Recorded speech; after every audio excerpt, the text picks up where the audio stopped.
আপু ভালো আছেন? এই তো ভাই আছে আলহামদুলিল্লাহ কোনো মতো ভাইয়া। নাম কি? নাম হলো মায়া। মায়া আপা। বাসা কে কে আছে? বাসায় মা আছে, ছোট দুটা ভাই বোন আছে। ভাই বোন ভিতরে মাদ্রাসায় ভর্তি করে দিয়েছি ভাই। মাস শেষ হইলে বেতনও দিতে পারি না, খুব কষ্ট হয় ভাই। রুম ভাড়া দিতে পারে না, খুব সমস্যার মধ্যে করে আইসি। যদি ভালো একটা সুন্দর একটা মনের মতো মানুষ পাই, তাহলে জীবন সাথী কষ্টগুলো তার সাথে থাকবে।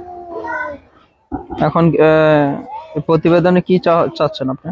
এখন চাইতেছি একটা ভালো একটা মনের মতো মানুষ যে আমার দুঃখ কষ্টের পাশে এসে হেল্প সহযোগিতা করবে, আমার দায়িত্বটা নেবে, এরকম একটা মানুষ চাই ভাই। খুব সমস্যার মধ্যে পড়ে আইছে ভাই। সামনে এই যে রমজান আইতেছে, সব পুরা টাইম আছে ভাই। খুব সমস্যায় পড়ে আইছে। কেউ যদি দয়ালু ব্যক্তি আমার পাশে এসে দাঁড়ায়, আমি তার আমার জীবন সাথে করবো। কেউ যদি যোগাযোগ করতে চায়? ফোন নাম্বার আছে। নামটা বলুন আর তো। মনে করো আমাদের এখানে অনেক মেয়েরই বিয়ে হয়েছে প্রবাসীদের কাছে, মনে করো অনেক সুখে আছে।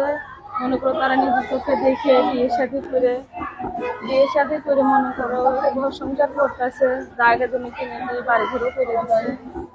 অনেক প্রবাসীরা এসে বিয়ে শাদী করছে, অনেক সুখে আছে ভাই। এই জন্য আমি প্রতিবেদন আইসি যদি একটা ভালো একটা জীবন সাথী পাই, বিয়ে শাদী করবো। নাম্বারটা বলে দেন। নাম্বারটা হলো 018064194479। নাম্বারটা আবারও বলতেছি 018064194479।